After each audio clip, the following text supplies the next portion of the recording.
이처럼 회의록이 고의 삭제되고 대통령 기록관이 이관되지 않았다는 검찰 수사 결과 발표를 놓고 여야 대립이 더 치열해지고 있는데요. 국가기관의 대선 개입 의혹 등으로 여야 대립이 첨예한 가운데 나온 발표여서 앞으로 정기국회 일정 등에도 적신호가 켜졌다는 분석입니다. 배재대 장성호 교수 그리고 이종훈 정치평론가와 함께 전국 상황 판단해 보겠습니다. 안녕하세요. 네, 안녕하세요. 네, 어서 오세요. 안녕하세요. 네, 먼저 어제 두 분은 검찰 수사 결과 발표 어떻게 보셨는지요? 갈수록 태산이다. 노무현 전 대통령이 잘 하시던 말씀이 있습니다. 이제 이쯤 해두자. 모든 국민들이 공통적인 의견이 너무 지겹다, 식상하고, 그러나 왜 정치권이 저렇게 저걸 우리가 잘 알지도 못하는 거 가지고 이렇게 싸우냐. 이런 지금 여론인데, 북한이 벼랑 끝 전술을 쓴다면 우리는 치킨 게임이죠. 서로 물러서지 않고 진영 논리에 따라서 정치적인 투쟁, 그 정쟁이라고 하죠. 정쟁으로 일관하는 그런 어떤 하이라이트를 보여주지 않았나 이렇게 보고 빨리 끝날 수가 없을 것 같습니다. 지금 여야의 반응을 보면 사법부를 뛰어넘는 그리고 사법부를 재단하고 사법부한테 압력을 가하는 역으로 정치 개입을 하는 그런 지금 절차적 민주주의가 훼손될 위기에 있는 지금 현 시기가 저는 한국 민주주의의 어떤 위기에 봉착해 있다 이렇게 보고 이것이 빨리 해결됐으면 좋겠습니다. 네, 평론가께서 어떻게 보셨습니까? 네, 이런 걸 보고 이제 용두사미이다 이렇게 얘기를 하죠. 그렇게 국가적으로 논쟁이 치열했던 사안 아니겠습니까? 사실은 국론이 이처럼 분열됐던 적도 별로 없었던 정도로 심각하게 분열상을 유발했던 그런 사안인데 비해서 결론은 좀 상당히 좀 허무할 정도다 이렇게 좀 저는 생각을 하고요. 예컨대 이제 어제 검찰이 이번에 이제 밝힌 내용을 이제 보더라도 그렇고 지금 처벌 대상도 가장 논쟁이 좀 됐던 문재인 의원 같은 경우에 지금 기소를 하지 않았죠.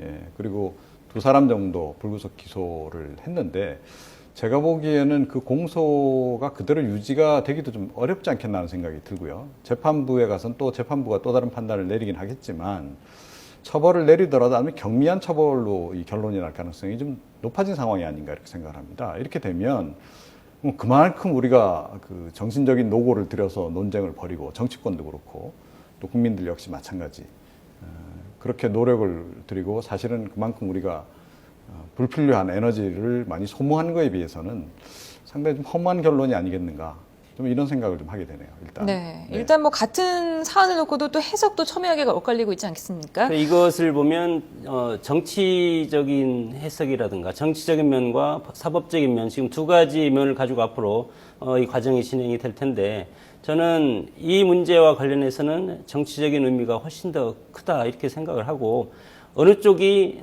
진실을 얘기하고 그리고 어느 쪽이 법과 원칙을 어기고 절차적 어떤 정당성이 있는지 없는지 그런 것들을 결국은 국민들이 선거를 통해서 투표를 통해서 판단하리라고 봅니다. 네, 일단 원본이 거의 삭제됐다고 검찰은 받고 또 민주당과 노무현 재단은 수정 보완이다 이런 입장인데요. 여기에 대해서 두 분은 어떻게 보십니까? 네, 이런 거죠. 노무현 전 대통령이 녹취록을 풀은 것을 이제 봤습니다. 봤더니 조금 원래 생각했던 거하고 좀 다른, 원래 자기가 얘기했던 거하고 좀 다른 부분도 있는 것 같고, 그래서 이걸 좀 수정 보완 지시를 한 거죠. 자, 수정 보완을 했습니다. 그 본을 국가정보원에 그럼 남겨라. 그렇게 지시를 한 거죠. 실무자들이 앞에 거는 필요가 없으니까 당연히 이 초본 형태니까 이제 없앤 것. 이제 이 부분을 어떻게 볼 거냐 하는 거죠. 이 부분을 지금 사초 실종, 새누리당에서는 그렇게 보는 거고, 검찰 쪽에서는 이제 삭제를 지시한 거다. 이렇게 지금 이제 보고 있는 거고, 또 이 노무현 재단이라든가 이쪽 민주당 쪽에서는 그건 당연히 없애는 거 아니냐. 그걸 어떻게 삭제 내지는 실종이라고 볼 수 있겠느냐. 이런 지금 해석의 차이 있는 겁니다. 자, 이 부분이 이제 앞으로 결국은 이제 재판부가 어떻게 판단을 내릴 것이냐 이제 하는 그 부분인데요. 근데 어저께 검찰 수사 결과 발표 내용에도 보면 초본이 사실은 완성본이라고 보기는 좀 어려운 측면이 분명히 있었다는 거죠. 그러니까 표현을 바꾼 것도 있고 또 녹취록 원래 녹음 파일하고 비교해가지고 원래 녹취록을 풀다 보면 잘못된 부분들이 나오지 않습니까? 그런 부분을 고친 것도 있거든요. 자, 그러면 이제 이게 과연 의도적인 그런 삭제, 내지는 의도적인 그런 어떤 내용 변경으로 볼 수 있느냐 하는 겁니다. 어떻게 보면 자연스러운 수정 과정이었을 수도 있다는 거죠. 이렇게 만약에 재판부가 판단을 내린다고 전제를 하면 이거는 뭐 처벌을 안 하거나 처벌을 하더라도 경미한 처벌로 끝날 가능성이 높은 사안이다. 저는 그렇게 지금 보고 있는 거죠. 그 대통령 기록물 관리를 청와대에서 이지원 시스템으로 하면서 그동안 대통령께 어떤 결제 문서를 쭉 올리면서 지금까지 쭉 보면 열람을 일단 버튼을 누르면 그것은 이미 결제를 했다고 지금 보더라고요.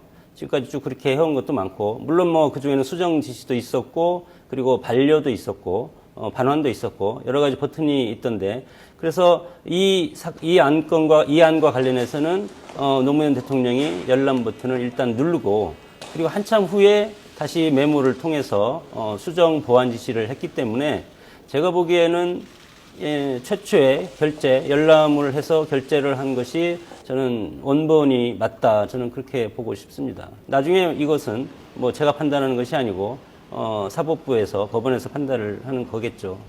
그러나 청와대 결제 시스템의 어떤 관행을 보면 지금까지 대통령이 열람 버튼을 누르면 그것은 결제로 해서 그다음에 다시 중요한 것은 대통령 기록관으로 이렇게 기록물로 분류돼서 이렇게 저장하고 그렇게 했던 것 같습니다. 네, 알겠습니다. 당분간은 여야가 계속 공세를 강화할 것으로 보이는데요. 특히 새누리당이 이번 결과를 놓고서 굉장히 충격적이다. 문재인 의원이 책임을 져야 한다. 이렇게 나왔는데 이렇게 나온 배경이 있을까요? 이 이슈가 이제 제기가 된 것이 원래 지난 대선 때 좀 얘기가 나오다가 사실은 좀 들어갔던 얘기죠. 그것이 이제 다시 제기가 된 가장 큰 결정적인 배경은 국정원 대선 개입 사건 국정조사 국면에서 사실은 제기가 다시 되지 않습니까? 그것과 관련해서 지금 야권 쪽에서는 뭔가 좀 배경이 있다라는 얘기도 좀 하지만 제가 보기에도 이건 분명히 정치적인 의도를 가진 이슈 제기였던 건 분명하거든요. 새누리당 쪽에서는 어찌됐건 국정원 대선 개입 사건이 상당히 부담스러울 수밖에 없었고 그 이슈에 대해서 좀 더 공세적인, 방어적이면서도 공세적인 이슈 제기가 좀 필요했는데 그래서 사실은 이 이슈를 제기를 했고 결과적으로 보면 국정원 대선 개입 의혹 사건을 상당히 덮은 그런 측면이 없잖아 있습니다. 그러니까 정치적으로 보면 확실히 새누리당이 이 이슈로 얻은 것이 많거든요. 민주당은 이것 때문에 상당히 지금 공경에 지금 처한 상황이고. 근데 이 이슈를 그럼 계속 끌고 갈 거냐. 그 부분은 아마 새누리당 내에서도 지난번에 얘기가 좀 나오기도 했습니다만 출구 전략을 이미 좀 고민을 하고 있었고 거의 지금 출구 전략 쪽으로 가닥을 잡아가는 과정이기 때문에 이 이슈를 더 증폭시켜서 얘기할 가능성은 없다고 봅니다. 최근에도 계속 한 얘기는 사법부 판단을 좀 기다려봐야 되는 거 아니냐는 얘기가 많았었거든요. 그래서 그런 방향으로 이제 갈 텐데, 하지만 그럼에도 불구하고 마무리 단계에서의 어떤 공세적인 발언들은 조금 더 있지 않을까 이렇게 생각이 되고, 그 연장선에서 지금 나오는 것이 이제 문재인 의원에 대한 책임론이죠. 그러니까 문재인 의원 보고 간단하게 얘기하면 의원직 사퇴하시라. 그 얘기를 지금 하고 싶은 겁니다. 어떻게 보면 새누리당으로서는 그렇게 함으로써 야권의 유력한 대선주자 한 사람을 좀 제거하는 그런 의미도 있고 또 대선 불복 논란도 일부 있는 속에서 문재인 의원이 그런 식으로 정치적으로 피해를 입게 되면 더 이상 대선 불복 논란을 제기하기도 좀 어려운 그런 측면이 있기 때문에 그런 방향의 얘기를 조금은 더 하지 않을까 이렇게 생각을 합니다.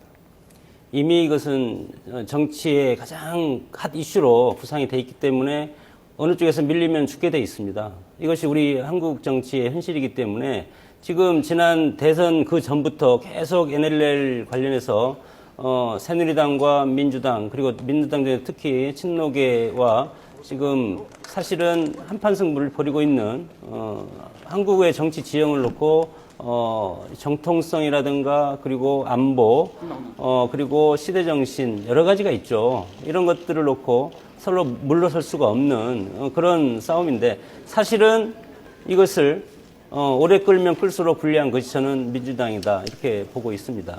그래서 저는 이제 여기에서 계속 제가 말씀을 드리는 것이 문재인 의원이 이거에 대한 결제 해지를 할 수 있는 최선의 키를 쥐고 있는 분이다 이렇게 생각을 하고 그런 차원에서 지금 계속 문재인 의원은 이거에 대해서 답변을 하지 않고 있지 않습니까? 당에 미루고 그리고 봉화마을에서 이병환 전 실장이 이거에 대해서 발표를 하고 그것은 책임 있는 정치 지도자로서의 자세가 아니다. 저는 그렇게 보고 역사적인 관점에서 역사를 중시하고 무거운 마음으로 역사를 보는 큰 정치인이 되려면 이거에 대해서 본인이 어떤 식으로든 저는 해결의 키를 빨리 돌려야 되지 않을까 이렇게 봅니다.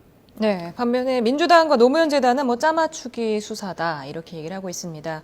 그리고 또 뭐 전반적인 의혹을 다시 규명하기 위해서 특검 도입을 주장하고 있는데 여기에 대해서는 어떻게 보십니까? 네, 그러니까 특검 도입 문제는 또 이 문제하고는 약간 좀 다른 그런 그 사안이고요. 그 NLL 대화록과 관련해서는 그 민주당이 사실은 그동안 그 좀 잘 대처를 못 해왔죠. 결과적으로는 새누리당한테 좀 당한 그런 기억이 이제 돼버렸다. 이렇게 이제 결론을 내려야 될 것 같고. 특히 문재인 의원이 그래서 대화록과 관련한 국가기록원의 기록 공개 과정이라든가 또 본인이 어찌됐건 이 사안과 관련해서 잘 알 수 있는 위치였음에도 불구하고 결과적으로 보면 제대로 몰랐던 게 아닌가 이런 생각을 하게 돼요. 그런 부분과 관련해서는 분명히 정치적으로 책임을 져야 될 부분이 있습니다. 저는 사실은 이 검찰 검찰 소환 조사에 임하는 과정에서 오히려 의원직을 사퇴하고 했더라면 훨씬 더 공세적으로 새누리당이라든가 또 박근혜 대통령에게 대처를 해 나갈 수 있었을 텐데 이미 그것은 실기를 해버린 상황이 돼버린 것 같고